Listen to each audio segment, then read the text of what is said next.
Good afternoon, students. Last period we have discussed about the electric current, charge. Today we discuss about the electric circuit. This is the next topic of physics for 10th class. So here is a circuit. This is known as the electric circuit.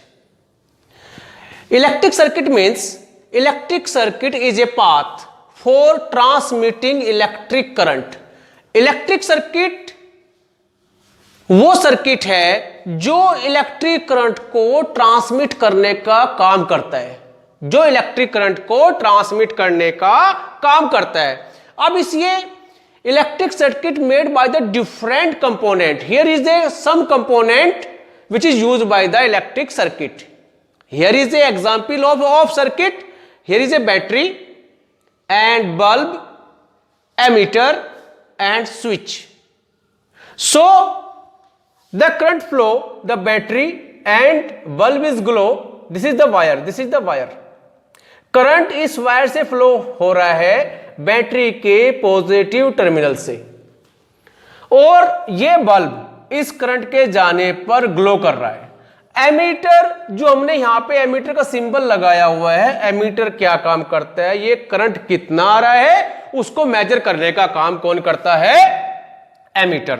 यहां पे हमने के से symbol को show किया हुआ है, इसको हम बोलते हैं स्विच. ये यहां पे क्या है? स्विच क्लोज है तो करंट आपका मूवमेंट करेगा. अगर यदि स्विच ऑफ है तो करंट आपका इलेक्ट्रिक सर्किट में मूव नहीं करेगा. आप सभी अपने घरों में स्विच का यूज करते हैं जब आपको फैन रनिंग करना है, टीवी रनिंग करना है, कोई भी इलेक्ट्रिकल कंपोनेंट स्विच से ऐड है. अगर आपको रनिंग करना है तो स्विच को ऑन कर देंगे, यदि उसको रनिंग नहीं करना है तो आप स्विच को ऑफ कर देंगे. जो सर्किट इलेक्ट्रिकल कंपोनेंट से मिलकर बना हुआ है, this is known as the electric circuit. आपके घरों में जो वायरिंग हो रही है, इलेक्ट्रिक कंपोनेंट वहां पे है, फैन है, बल्ब है, बहुत सारे इंस्ट्रूमेंट वर्किंग कर रहे हैं, जो वायरिंग हो रही है घरों के अंदर, this is known as the electric circuit. जहां से इलेक्ट्रिसिटी होके जाती है, जिन कंपोनेंट को वो रनिंग करते हैं, so this is known as the electric circuit. अब इलेक्ट्रिक सर्किट में हम डिफरेंट कंपोनेंट यूज करते हैं. अब यहां पे वो कंपोनेंट हम जब आप पढ़ेंगे या पेपर पे कोई वर्क करेंगे तो उन जो इंस्ट्रूमेंट है उनको हम सेम टू सेम यूज नहीं करते, उनके हम सिंबल यूज करते हैं for a paper work also. So here is some symbol which we show by the electrical component. So here is a symbol. This is known as the cell. This symbol have two terminal. This is the first terminal and this is the second terminal. This is the different type of terminal. यहां पे आप देख सकते हैं कि एक line बड़ी है और एक लाइन छोटी है और ये एक वायर है. तो जो बड़ी लाइन है, this show by the plus symbol. अब इसको हमने प्लस साइन से शो किया हुआ है, प्लस साइन से.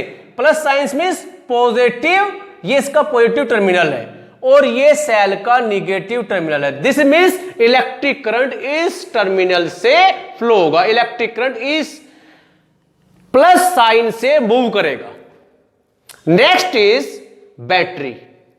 Dear students, everyone now that about the battery. आपने इन्वर्टर का बैटरा होता है, नॉर्मली आप बैटरी का यूज करते हैं. आपके ट्रैक्टर में, आपकी बाइक में एक बैटरी लगी होती है जो आपकी लाइट को जलाने के लिए, और इन्वर्टर घर में जब आपकी लाइट चली जाती है तो इन्वर्टर लाइट देता है. सो ये उस बैटरी का सिंबल है जहां पे एक और प्लस टर्मिनल है और एक माइनस टर्मिनल. जो सेल का कॉम्बिनेशन होता है, सेल के कॉम्बिनेशन को हम बोलते हैं बैटरी.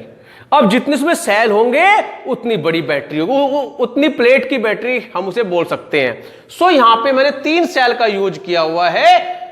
1 2 जो कॉम्बिनेशन है सेल का, this is known as the battery. Again is switch. जब स्विच ओपन हो, जब स्विच ऑफ हो तो ऑफ स्विच को हम ऐसे शो करते हैं, इस सिंबल से हम इलेक्ट्रिक सर्किट में शो करेंगे। लेकिन जब स्विच क्या हो, क्लोज हो, जब स्विच ऑन किया हो तो ऑन स्विच को हम इस सिंबल से, इसमें थोड़ा डिफरेंट है, देखो यहां पे जो है, यहां पे हमने एक पॉइंट का यूज किया हुआ है बीच में। जब स्विच आपका क्लोज होगा, जब इलेक्ट्रिक करंट आपके इलेक्ट्रिक सर्किट में फ्लो कर रहा होगा, जब नहीं कर रहा होगा तो दिस मीन स्विच ऑफ है, उसका सिंबल हम ये यूज करेंगे। Second here we take to the two line here and the both wire are joint here for this point, this is known as the joint wire. जब दो wire आप ऐसे joint करते हैं, जैसे ये एक वायर है और उसमें जॉइंट करते हैं, तो उस जॉइंट को हम इस तरह के सिंबल से इलेक्ट्रिक सर्किट में, जब आप ये चैप्टर पढ़ेंगे और उसमें जो हम इलेक्ट्रिक सर्किट बनाएंगे तो आप इस तरह से उसको शो करेंगे। Next is crossing wire. यदि एक वायर दूसरे वायर के ऊपर से जा रहा हो, ऐसे क्रॉस करके जा रहा हो, उसको टच नहीं कर रहा हो, तब हम इस सिंबल का यूज करेंगे। Next is bulb. बल्ब के लिए हम इस सिंबल का यूज करेंगे। Next resistance. रेजिस्टेंस के लिए इस सिंबल का यूज करेंगे। अब रेजिस्टेंस है क्या? रेजिस्टेंस क्या करता है? रेजिस्टेंस, जब करंट कोई भी आप कोई भी काम करेंगे तो उसमें उसका कुछ विरोध होगा, उसका अपोज होगा। ऐसे ही जब इलेक्ट्रिक करंट किसी कंडक्टर में मूव करता है तो वो कंडक्टर क्या करता है? उसका विरोध करता है कि ये जो, देखिए कोई भी न्यूटन का थर्ड लॉ था, एक्शन एंड रिएक्शन लॉ। जब आप कोई काम करने चलेंगे तो उसकी रिएक्शन होगी, ऐसे जब करंट वायर में मूव करता है तो उसकी रिएक्शन होती है। This is known as the resistance. जो उसका अपोज होता है करंट का, उसको हम क्या बोलते हैं? रेजिस्टेंस। और इसका सिंबल क्या है? ये इसका सिंबल है। नेक्स्ट है वेरिएबल रेजिस्टेंस, यानी कि रेजिस्टेंस को बढ़ाना घटाना। वो रेजिस्टेंस के लिए हम इस सिंबल का यूज करें कि रेजिस्टेंस को हम, जब हम सर्किट पे कोई एक्सपेरिमेंट करते हैं, लैब में कोई एक्सपेरिमेंट करते हैं, तो वहां पे अगर हमें रेजिस्टेंस को कम करना हो, ज्यादा करना हो, तो उसके लिए हम वेरिएबल रेजिस्टेंस को यूज करते हैं। Next is ammeter. एमीटर का मैंने लास्ट पीरियड में भी आपको बताया था कि एमीटर क्या करता है? एमीटर करंट को मेजर करता है। Ammeter is the instrument that measure to the current, कि आपके इलेक्ट्रिक सर्किट में कितना करंट आ रहा है। This is measure to by ammeter. And again is volt meter. Volt meter voltage को मेजर करता है कि आपके जो इलेक्ट्रिक सर्किट है, आपका जो कंपोनेंट है, आप उसमें जितनी इलेक्ट्रिसिटी ले रहे हैं उसकी क्या वोल्टेज है। वोल्ट मीटर मोस्टली सभी जानते हैं वोल्ट मीटर के बारे में और यूज भी करते हैं। So this is known as the volt metre.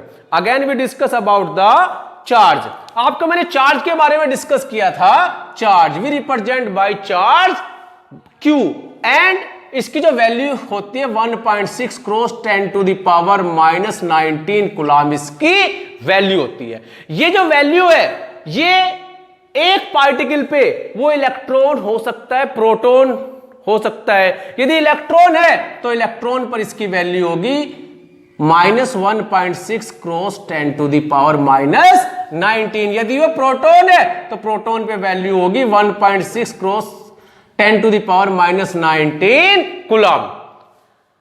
अब किसी भी कंडक्टर में जितने इलेक्ट्रॉन फ्लो होंगे उसी के रिगार्डिंग उसका चार्ज होगा। जितने इलेक्ट्रॉन उसमें मूवमेंट करेंगे उसी के रिगार्डिंग उसका चार्ज होगा। अब किसी इलेक्ट्रॉन में कोई इलेक्ट्रिक करंट फ्लो हो रहा है, इलेक्ट्रिक करंट मूवमेंट करता है, और कोई हमसे पूछे कि उसमें कितने इलेक्ट्रॉन ने मूवमेंट किया, तो उसके लिए जो हमारा फॉर्मूला है, हमें उसकी क्वांटिटी चेक करनी है। Q equals to NE। Q equals to NE, जहां पे Q क्या है? चार्ज।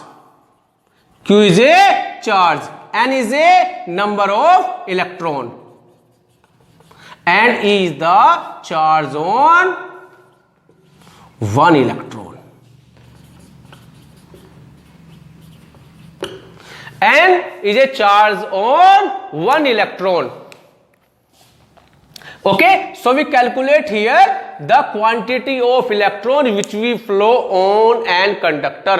And if यहां पे किसी भी कंडक्टर में कितने इलेक्ट्रॉन ने मूवमेंट किया, कितने कूलाम चार्ज फ्लो करने के लिए वो हम कैलकुलेट कर सकते हैं। चार्ज कैलकुलेट तो चार्ज कैलकुलेट कर सकते हैं यदि हमें नंबर ऑफ इलेक्ट्रॉन दिए हुए हैं, या नंबर ऑफ इलेक्ट्रॉन कैलकुलेट करने हैं तो वो भी कैलकुलेट यदि हमें चार्ज गिवन है, यदि हमें चार्ज गिवन है। अब यहां पे जो आपका फर्स्ट एग्जाम्पल है, फर्स्ट एग्जाम्पल इसी के ऊपर बेस्ड है। 12, ये फर्स्ट एग्जाम्पल है 12.1। A current of